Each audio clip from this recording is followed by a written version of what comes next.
Hello, my gurus. I want to welcome you to another class. And today we're looking at a very interesting topic, okay, which is titled Information Processing.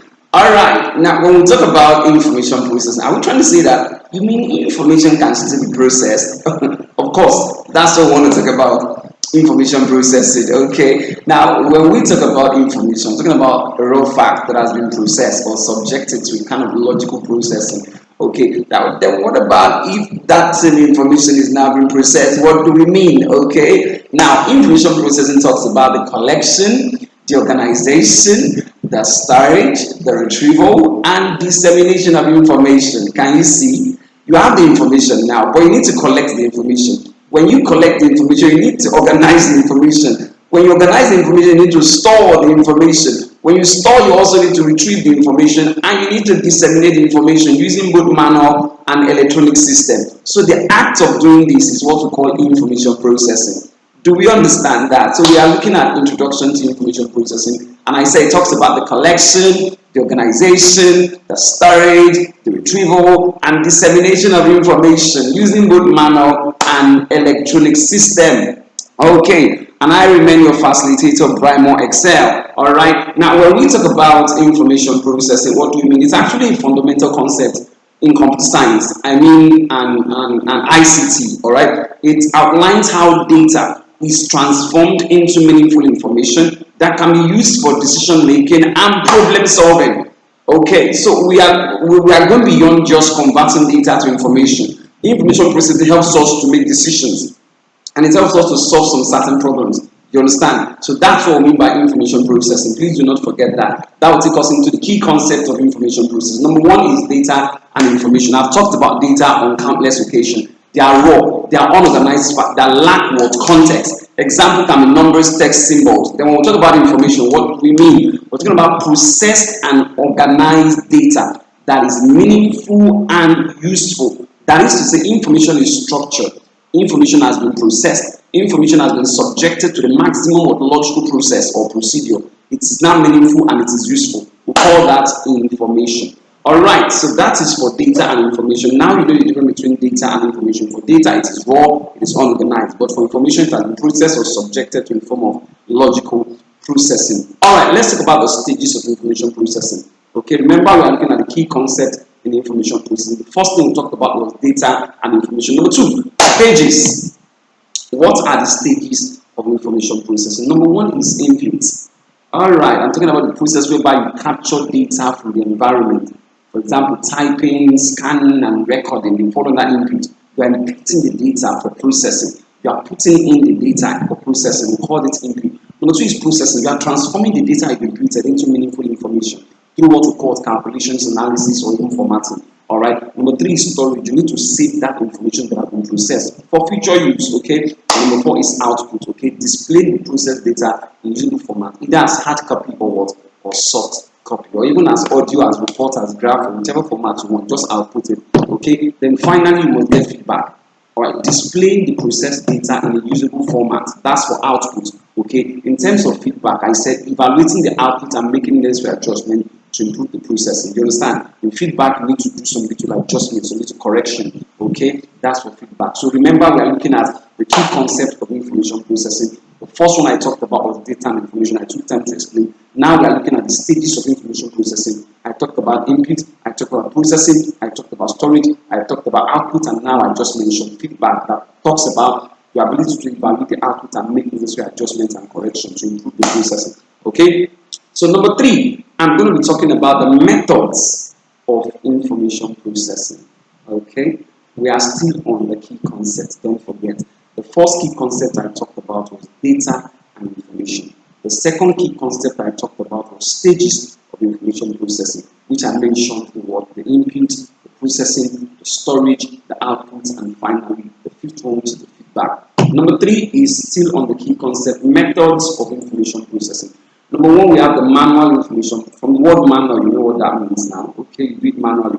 Perform without the use of any form of electronic gadget or device. Example, filing a document or using ledgers. Okay, that's for manual. Then we have electronic information processing. Of course, your ability to use computer and software to handle data quickly and what and accurately. Okay, we call that electronic information processing. I said your ability to use computers or any form of electronic gadget, hardware, software to aid your data quickly and get accurate results. You understand? All right. So those are what you mean by the word class, the key concept of what of information processing. Number one, data and information. Number two, storage of information process, stages of information system. Number three is methods of information processing, which are two, the manual and the electronic. That will take us to what's called the components of an information processing system. What are the components? Number one is the hardware. Number two is the software. Number three is the peopleware. And number four is the data. When we talk about hardware class, we're talking about those electromechanical components, those physical parts you can see and touch, like the mice, the scanner, the computer, and the printers, the keyboard, and so on. Then number two is the software. Still on the component of the information processing system. Number two is the software. Software talks about those applications, those programs, you understand, that process and manage what? Data. It can be system, it can be application. All we know is software, those sets of instructions. Okay, we call that software. Then number three is you and I. We are known as the people where we are the users, the human users who input, process, and analyze this data. We are known as the people where. If you don't want to call it people where, you can call it human where. If you don't want to call it human where, you can call it live where. Okay, everything still falls under people where. Then finally, it's number four is data. Okay, I don't need to say that we use raw materials that are processed into useful, useful information. Those are what we call data. So those are the four components of information processing system: the hardware, the physical component, the software, the programs, the people were the users, and data, the raw fact. Okay, so those are the components of information processing system. Let's look at examples of information processing system or examples of information processing.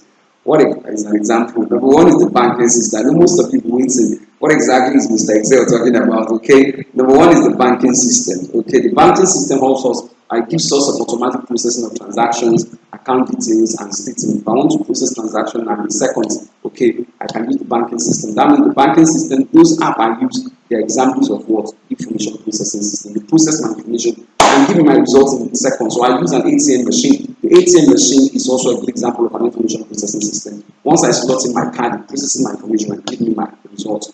Number two is the retail system. Use your point of sales system for billing and inventory management. Okay, the POS is a good example of what? An information processing system. All right, don't forget that. Then number three is educational system. Talking about managing student record, grading and attendance using software like Microsoft Excel, specialized education platforms.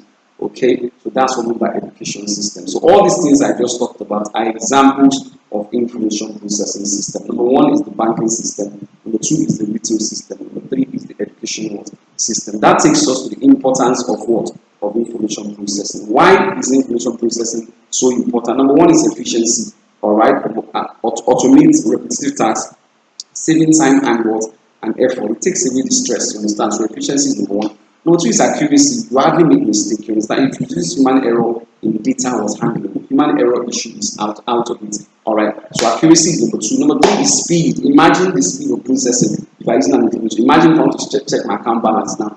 With the app in seconds, as far as the network is fine, I'll get whatever I want in seconds. So speed processes large amount of data quickly. Then number four is decision making. Okay, it provides insight through what data analysis and what but I can quickly make any decision I want to make. You understand? All right, that's number four is decision making. Then number five is communication. It aids fast communication, facilitates effective sharing of what? Of information. So these are the importance of what? Information processing system. I said number one, efficiency. Number two, accuracy, talking about the importance of information processing system. Number three is speed. Number four is decision making. And number five is what? Communication. I'll take it again. Number one is efficiency. Number two, accuracy. Number three, speed. Number four, decision making. Number five is communication. Okay? So let's look at the applications in our daily life. Is an information processing system used in our daily life? Of course. Number one is online shopping and payments. You go to Jumia.com, for example, you do your shopping and stuff like that. That's an information processing system. Or that Jumia platform or that website is an example of an information processing system. Number two is healthcare systems, managing patient record. You go to the hospital, you give them your card, and the slot is in, immediately get all your results and everything. That's an example of what information processing system. Number three is traffic monitoring and control system. Those traffic or officers that manage traffic, all right? Those are traffic lights is being handled by what? An information processing system. Then weather forecasting using collected data. Those meteorologists, okay, forecasting weather, or they make use of information processing system, okay? So I think that will be end of our class today. We talked about information processing system. We looked about a lot. So if you have any questions, don't forget to leave your comment. I remain your facilitator, Brian Moore Excel. Thank you and see you in our next class. In our next class, we'll be looking at the information system itself. What is an information system? Not information processing system now. Information what system. See you in my next class. Thank you.